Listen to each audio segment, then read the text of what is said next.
ಕರ್ನಾಟಕ ಸರ್ಕಾರವು 2026-27 ಸಾಲಿನಲ್ಲಿ ಶಿವಭಾಗ್ಯ ಯೋಜನೆಯಡಿಯಲ್ಲಿ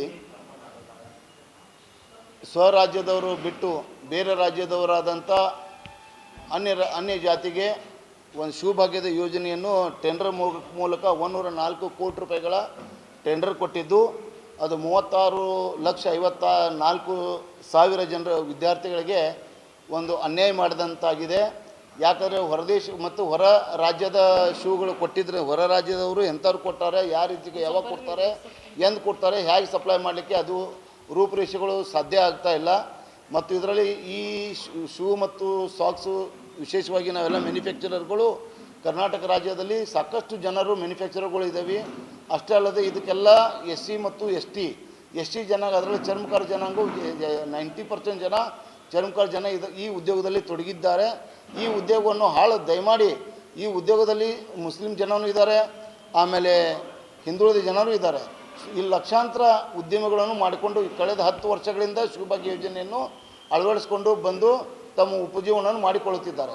ಈ ಉಪಜೀವನಕ್ಕೆ ಕಲ್ಲು ಹಾಕಿದ ಕುಮಾರ್ ಬಂಗಾರಪ್ಪ ಅವರು ಏಕಾಏಕಿಯಾಗಿ ದಿಢೀರನೆ ನಿರ್ಧಾರ ತೆಗೆದುಕೊಂಡು ರೂಪವಾಗಿ 500 ಕೋಟಿ ರೂಪಾಯಿಗಳ ಟ್ರಾನ್ಸಾಕ್ಷನ್ ಇರಬೇಕು, 3 ಕೋಟಿ ರೂಪಾಯಿಗಳು EMD ಕಟ್ಟಬೇಕು ಅಂಥವ್ರು ಇದ್ದರೆ ಟೆಂಡರ್ ಮಾಡಿ ಟೆಂಡರ್ ಪ್ರಕ್ರಿಯೆಯನ್ನು ಪ್ರಾರಂಭಿಸಿದರು.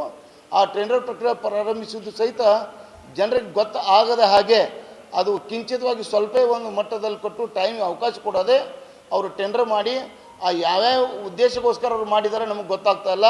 ಏನು ಹಣದ ಉದ್ದೇಶ ಮಾಡಿದಾರೋ ಏನು ಯಾವ ಉದ್ದೇಶದಿಂದ ಮಾಡಿದಾರೋ ಗೊತ್ತಿಲ್ಲ. ಆದರೆ ನಮಗೆ ಮಾತ್ರ ಅನ್ಯಾಯ ಆಗಿದೆ, ನಮ್ಮ ಜನಾಂಗಕ್ಕೆ ಅನ್ಯಾಯ ಆಗಿದೆ. ಲಕ್ಷಾಂತರ ಏನು ಜನ ನಾವು ಇದರಲ್ಲಿ ಇದ್ದೀವಿ, ಈ ಲಕ್ಷಾಂತರ ಜನರು ಈ ಉದ್ಯೋಗದಲ್ಲಿ ಇದ್ದವ್ರ ಮೇಲೆ ಹೊಟ್ಟೆಗೆ ಚೂರಿ ಹಾಕಿದ್ದಾರೆ.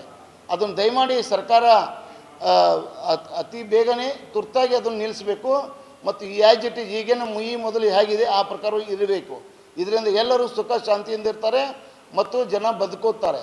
ಅಷ್ಟೇ ಅಲ್ಲದೆ ಇಲ್ಲಾದರೆ ಡಿಸ್ಟ್ರಿಕ್ಟ್ ವೈಸ್ ಮಾಡಲಿ, ಇಲ್ಲಪ್ಪ ಅಂದರೆ ನಮ್ಮ ಲಿಡ್ಕರ್ದೇ ನಮ್ಮದೇ ಆದಂಥ ಒಂದು ನಿಗಮ ಇದೆ, ಅವ್ರಿಗೆ ಕೊಡಲಿ, ಅವ್ರಿಗೆ ನಾವು ಸಪ್ಲೈ ಮಾಡಿ ನಮ್ಮ ಕೆಲಸ ನಾವು ಮಾಡ್ಕೋತೀವಿ, ನಿಗಮಕ್ಕೆ ಅನುಕೂಲ ಆಗ್ತದೆ. ಅದನ್ನು ಬಿಟ್ಟು ಬೇರೆ ರಾಜ್ಯ ನಮ್ಮ ಉದ್ಯೋಗ, ನಮ್ಮ ಜಲ ನೆಲ, ನಮ್ಮ ಉದ್ಯೋಗ ಇರುವಂಥದ್ದು ಒಂದು ಉದ್ಯೋಗದಲ್ಲಿರುವಂಥ ತೊಡಗಿದಂಥ ಜನರಿಗೆ ಹೊಟ್ಟೆಗೆ ಪಡೋದು ಬೇರೆ ರಾಜ್ಯವ್ರಿಗೆ ಕೊಡೋದೇನು ಅವಶ್ಯಕತೆ ಇದೆ? ಇದು ಕರ್ನಾಟಕದಲ್ಲಿದ್ದ ಇವರು ಕರ್ನಾಟಕದ ಮಂತ್ರಿಗಳು ಅಥವಾ ಇದು ಏನು ದಿಲ್ಲಿಯವರ ಮಂತ್ರಿಗಳು ಇವರು ಕರ್ನಾಟಕದವರಾದರೂ ಕರ್ನಾಟಕದವ್ರಿಗೆ ಅನುಕೂಲ ಮಾಡಬೇಕು, ಹೊರ ರಾಜ್ಯದವ್ರಿಗೆ ಅನುಕೂಲ ಮಾಡಬೇಕು. ಅದಕ್ಕೆ ದಯಮಾಡಿ ಹೊರ ರಾಜ್ಯದವ್ರಿಗೆ ಅನುಕೂಲ ಮಾಡಿದಂಥ ಕುಮಾರ್ ಬಂಗಾರಪ್ಪನವ್ರಿಗೆ ಮಂತ್ರಿ ಸ್ಥಾನ ಸಹಿತ ಕೊಡಬಾರ್ದು. ಈಗ ಅದು ನಮ್ಮ ಅಜೆಂಡಾದಲ್ಲಿ ಇದೆ.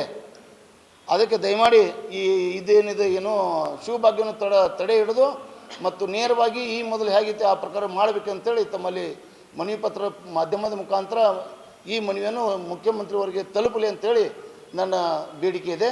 ಅಷ್ಟೇ ಅಲ್ಲದೆ ಇದರ ಬಗ್ಗೆ ಬೇರೆಯವ್ರಿಗೂ ಸಹಿತ ಎಲ್ಲರಿಗೂ ನಾವು ಭೇಟಿಯಾಗಿದ್ದೀವಿ.